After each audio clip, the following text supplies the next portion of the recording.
We begin this morning with the results of last night's critical runoff election in Georgia. NBC News projects Democratic incumbent Senator Raphael Warnock has defeated his Republican challenger, Herschel Walker.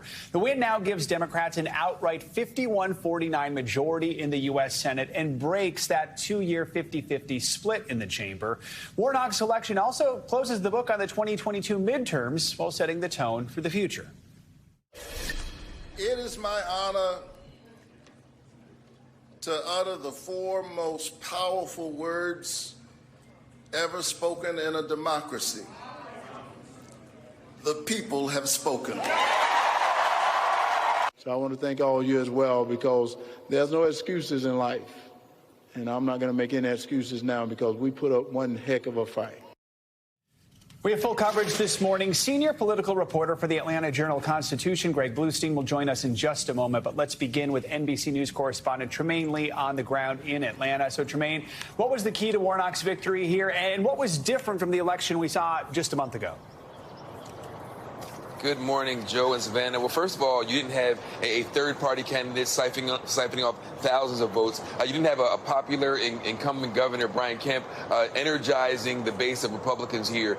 You also had a groundswell of organizing that mobilized all across the state, from Atlanta to the more rural areas, making sure that voters, even those who didn't vote in the midterm, came out in force for Warnock, allowing folks to really participate, let their voices be heard through their ballots, and also understanding the stakes here. But it also helped that Herschel Walker continued to have allegations plaguing him. At every corner, he was saying something that folks on the Warnock side found infuriating and galvanizing. And so folks really this time around had fire in their belly, and they were energized to make sure that Warnock brought it home. So, Tremaine, just a few minutes ago, we played some short clips from the speeches from both candidates. How are both camps actually responding to the results? Well, certainly Senator Warnock and his camp are energized, excited, ready to roll their sleeves up. And also on the Herschel Walker side, he said he's not going to make any excuses for this loss. And so he says that he's, been appreciative for this run, and that he believed that, his faith guided him to that point, got him as far as he can go. But let's hear from the candidates' own mouths. Let's celebrate for a little while on this mountain. Let's dance because we deserve it. But tomorrow we go back down into the valley to do the work.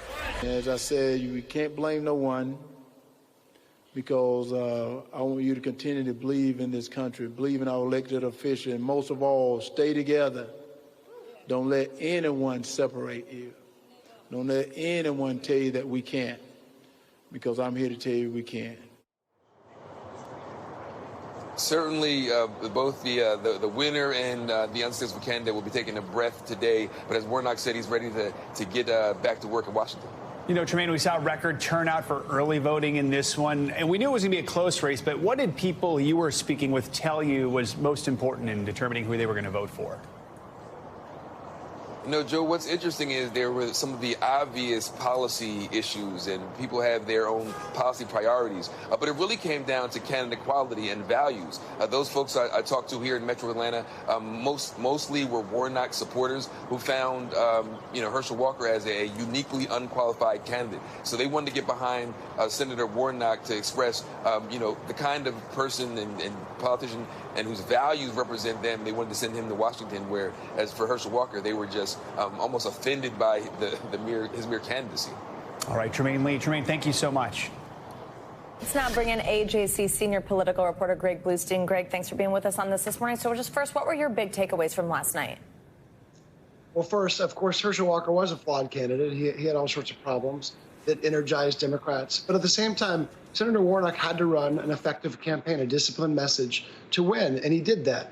He not only did he energize the base, but he also claimed the center in a way that Herschel Walker just failed to do so. All these Kemp-Warnock voters we talked about last month, these swing voters who broke party lines to back both the Republican and Democrat in November, Senator Warnock could lay claim to them because he continued to message as a bipartisan lawmaker, while Herschel Walker clung to the sort of Trump-centric message about transgender sports and gendered pronouns and issues you'd see more in a Republican primary than you would in a general election or a runoff campaign. For decades, you know, Greg, Georgia was a reliably red state. Now they once again have 2 Democratic senators. What are the lessons for Republicans in this race, and what does that make you think of the state of the state? We've heard this a lot, and you're going to continue to hear it, but candidates matter.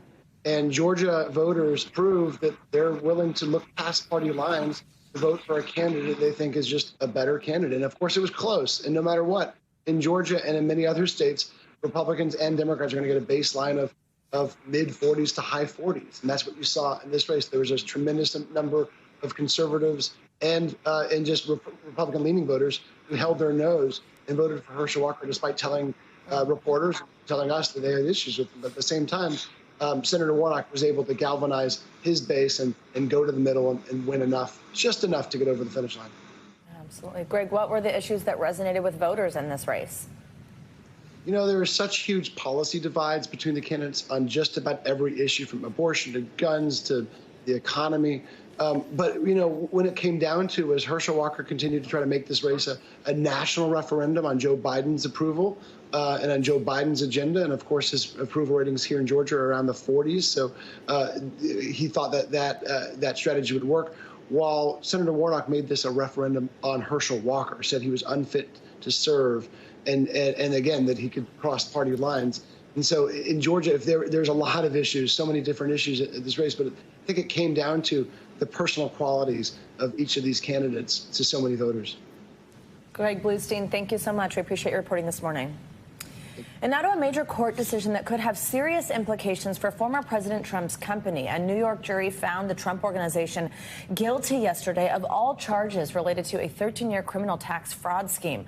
Former President Trump was not personally charged in the case. Jurors deliberated for just over 10 hours before convicting on all 17 counts. Manhattan District Attorney Alvin Bragg welcomed the verdict.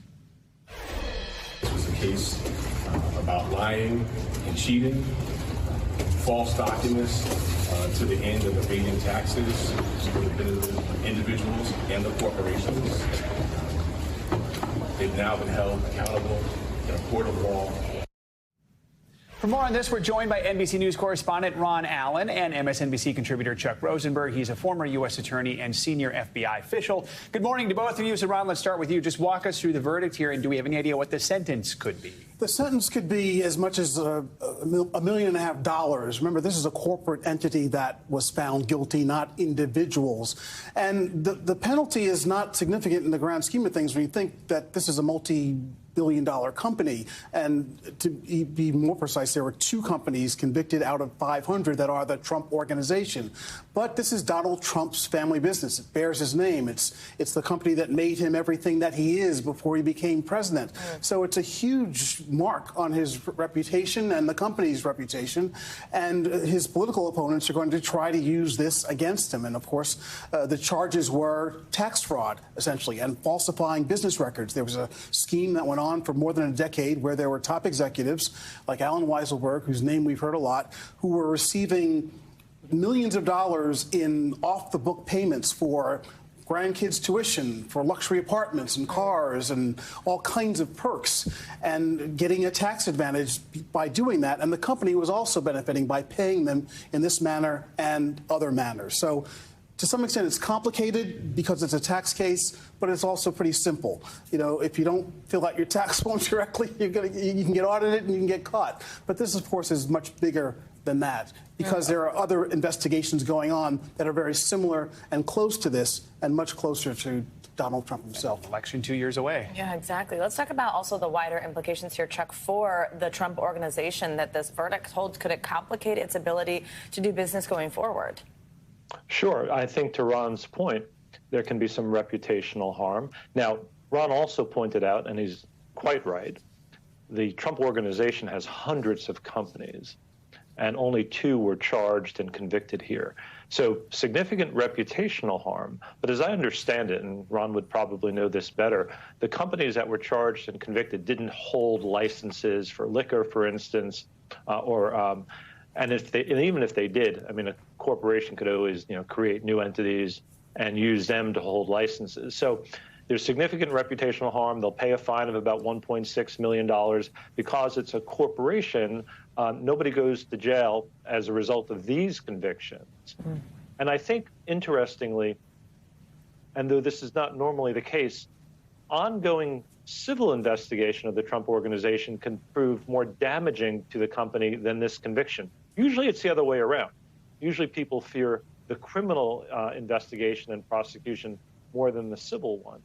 But Letitia James, the Attorney General of the state of New York, has an ongoing, serious, wide-ranging civil investigation of the Trump organization, and she's seeking almost $250 million in fines. So in terms of economic impact, it could be the civil case that does more damage to the Trump organization than the criminal conviction. So, Ron, the Trump organization and the former president himself, how are they responding to this verdict? They've said they're going to appeal. The attorneys have. We haven't heard directly from the former president himself. He, throughout this whole process, has said it's been politically motivated. It's a witch hunt. Words, of course, that we've heard before. And he's going to fight. And there's other cases. There's also a criminal case that is that we believe is targeting Donald Trump, that was running alongside this case that was targeting the corporation. And so now the question is, along with the civil case that the Attorney General has, whether Alvin Bragg, the Manhattan District Attorney, will file charges that are more directly at Donald Trump for what he did in his company that are criminal. And this is a 3-year investigation. It's been going on a long time. And now the expectation is that with this victory for the prosecution, for the DA, that, in fact, Donald Trump could be in his crosshairs directly very soon. All right. Ron, Chuck, thank you both for helping us break this down. We appreciate it. Thank you. And to Washington now, where the January 6th committee may be one step closer to ultimately bringing criminal charges against former President Trump for his role in the insurrection. Committee Chairman Benny Thompson says the panel has agreed that criminal referrals will be issued in connection to the riot. And while he did not expand on the specifics, a spokesperson for the committee says details will be hammered out in the coming days. NBC News Capitol Hill correspondent Raphael joins us now for more on this and to help us understand. Ali, good morning. Good to see you. So talk about this. What exactly does this mean, specifically a criminal referral? What do we know about these, and when can we expect it to be formalized?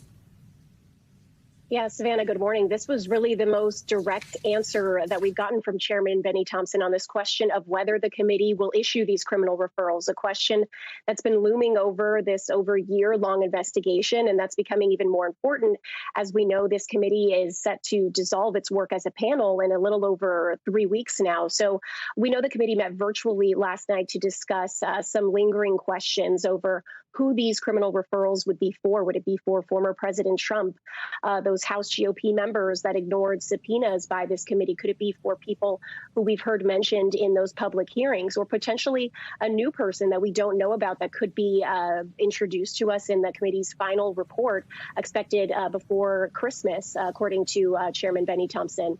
So these are all questions that the committee is still working out in these last few weeks, Savannah. So, Ali, let's talk here this distinction between the committee, but then also the Department of Justice and what they're doing. So the January 6th committee has yet to say if they'll be sending these referrals to the Justice Department. So explain to us at this point what role the Department of Justice does play in this investigation, and without doing so, without sending these, are these referrals just essentially symbolic? That's exactly right. So we know that the DOJ technically doesn't need a criminal referral from Congress to be able to do their work. We know that they've been working on a separate track on several other investigations into the former president, to January 6th rioters that have been intentionally kept very separate from the committee's work. As a matter of fact, Chairman Thompson has said that the DOJ will get access to the committee's transcripts and all of their documents at the same time the public will. And we know that if these criminal referrals are to be forwarded to the Justice Department, the DOJ technically doesn't have to take them up. But the committee is going to make absolutely sure that if they do send these criminal referrals, they're going to have a solid argument behind them. They're going to be airtight, especially a potential criminal referral for a former president, now, again, a presidential candidate, because there are significant political costs to a committee sending these criminal referrals and the DOJ not taking it up on the other end, Savannah. And Ali, our viewers may remember that former President Trump was subpoenaed during the committee's last meeting before the midterms. Where do we stand on that, and what do these referrals mean for the former president? Yeah, we saw committee members take that unanimous vote at the end of the last public hearing to subpoena former President Trump. And they've said that a decision of whether to issue a criminal referral for him would require another unanimous vote with committee members. Whether they've done that vote already, and maybe they have, and that's why Chairman Benny Thompson is saying that they've come to a conclusion on criminal referrals. That's still unclear. Whether they're still mulling this decision, maybe it's sort of a hung jury among committee members. Some deciding that that's the way to go, some still opposing that decision. Those are all still things we're trying to figure out more of in these last 3 weeks before the committee dissolves. Ali Rafa, thanks so much for your reporting this morning. Staying in Washington, the Supreme Court is set to hear arguments in a case that could drastically change the future of federal elections. It all centers around a legal idea called independent state legislature theory, and it is gaining ground among conservative Republicans, most notably Trump supporters. NBC News senior White House correspondent Kelly O'Donnell joins us now with a preview of all this. Kelly, good morning. So first of all, walk us through exactly what is independent state legislature theory and how did this case make its way all the way to the Supreme Court?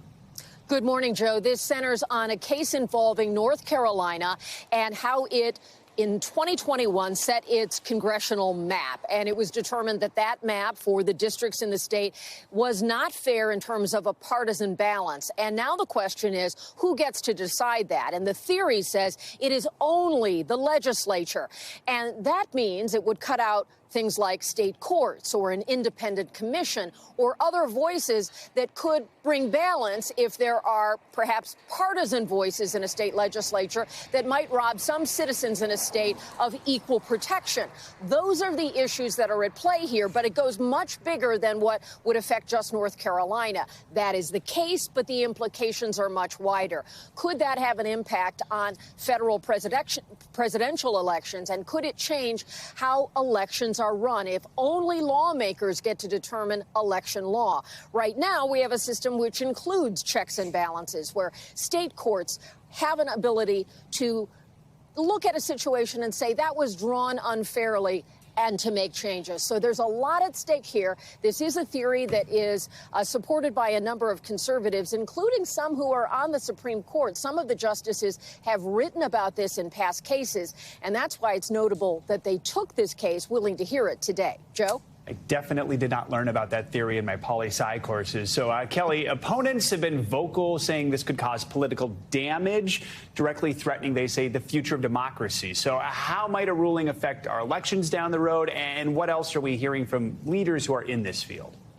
When cases like this come to the Supreme Court, you get a lot of supporting briefs on both sides of an issue. And in this case, there were many more in opposition to this view. And there are those who believe this could really upend balance and fairness in the courts and could put too much power in the hands of partisans in the election environment. And it resonates now because of what we've all lived through in the last few years, when you have certainly allies of former President Trump, like John Eastman, the conservative lawyer. This is a theory that he has believed in, and President Trump has himself invoked this idea that only the legislators could use this theory. So former Attorney General under the Obama administration, Eric Holder, spoke out about what's at stake. It's a fringe theory that North Carolina Republicans are trying to use to make sure that the North Carolina Republican legislature has the sole responsibility of doing redistricting in the state and excluding from that determination the state court system. It is something that, if the Supreme Court goes along with it, would really upend our system of checks and balances, and it's for that reason that I am extremely concerned. One of the questions that opponents of this idea raise: could a state legislature decide to submit a separate panel of electors in a presidential case and really invalidate the will of the people? Those kinds of scenarios are being talked about as potentially kind of an off-route of what could happen here. We'll be listening to the case today. We'll see what kinds of questions the justices ask. But the fact that they took this case is certainly indicative that the conservative court, a supermajority now, 6 conservatives, 3 liberals, they have something to say about this. So it'll be one of the high-interest cases of this term. Joe? All right. We know you'll be keeping an eye on it. Kelly O'Donnell, thank you. And turning now to the fight against hate here in America with a new movement that's coming from the White House. Today, Second Gentleman Doug Emhoff is expected to host a roundtable discussion in an effort to combat the rise of anti-Semitism across the country. NBC News White House correspondent Carol Lee joins us now with more on today's event. Carol, good to have you with us. So, I mean, this roundtable obviously comes at a time when we've seen a lot of headlines about anti-Semitic comments and sentiment. What happened with Kanye West, who was also at a dinner hosted by former President Trump with a noted white nationalist and Holocaust denier Nick Fuentes. So what can you tell us about today's meeting and how these recent controversies are going to play into what's discussed? How will they be addressed? Well, the First Gentleman is going to convene 13 Jewish groups, as well as a couple of administration officials, including domestic policy advisor Susan Rice, the director of public engagement, Keisha Lance Bottoms, who's the former mayor of Atlanta. And they're going to have a discussion about what you just noted, this rise in anti-Semitic rhetoric, anti-Semitic violence. And the goal really is to put an emphasis on this, to showcase that this is something that is increasing, that it's a bit of a crisis in the eyes of the White House and this administration. And this has been something, Savannah, that's been in the works for weeks. However, to your point, what you hear from White House officials is that it takes on this new significance in light of that dinner that former President Trump had with the white nationalist and Kanye West. And so that's expected to also be front and center. Now, President Biden is not expected to attend, but this is taking place in the White House. He lives there, and so there's always a chance that he could drop by as well. And we also did hear from President Biden on this in a tweet sent on Friday. President Biden wrote, quote, "The Holocaust happened. Hitler was a demonic figure, and instead of giving it a platform, our political leaders should be calling out and rejecting anti-Semitism wherever it hides." What other steps besides today's roundtable is the White House taking to assure the American people that something is getting done here?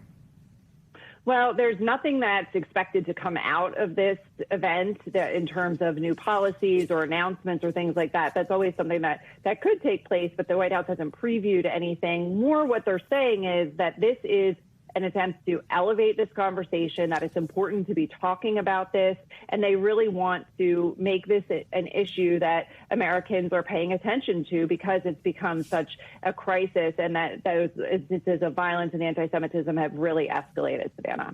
Absolutely. And again, being held by the Second Gentleman, the first person of Jewish faith to hold that role. So we'll see what happens today. Carol Lee, thank you so much. We appreciate your time. Time to get a check on your morning news now, weather. Which means time for Michelle Grossman to join us. Hi, Michelle. Good morning.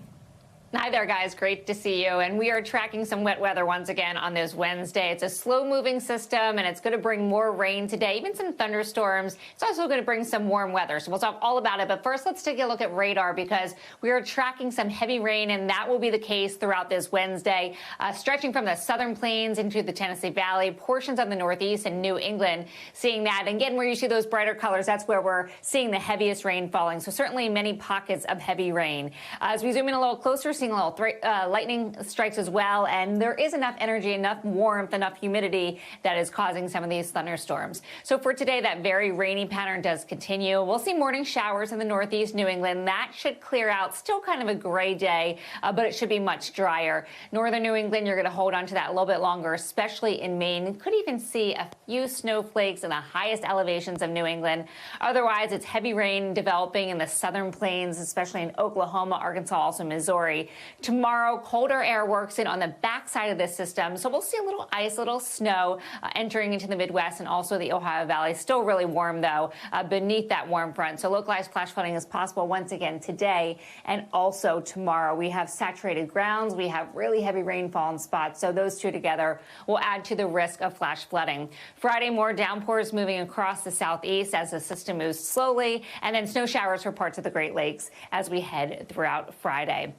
So for your flash flood risk today, this is through tomorrow morning. The likeliest spots for any potential flash flooding would be from Oklahoma City to Springfield, Little Rock, even Decatur and Knoxville. You could see the potential for some flash flooding. The grounds are really saturated from the rains we've had the past few days. So anywhere from a quarter inch up to 3 inches of rain. We've already had a couple inches the last few days, even up to 5 inches in some spots. So we're just adding on to that, especially those darker reds, the oranges. That's where we're going to add to those spots. So Oklahoma, Missouri, Missouri, also portions of Arkansas. But look at this. It's pulling in some really warm air. Temperatures in the 80s on December 7th, 83 in Houston today, 81 in Monroe, Mobile 80 degrees, even into the low 60s in D.C. That's 13 degrees above normal for this time of year. Same story tomorrow. It's going to be another warm one, low 50s in New York City, 9 degrees above average, still in the 80s in Houston at 82 degrees and 80 degrees in Tallahassee. But back to reality as we head towards the later part of the week.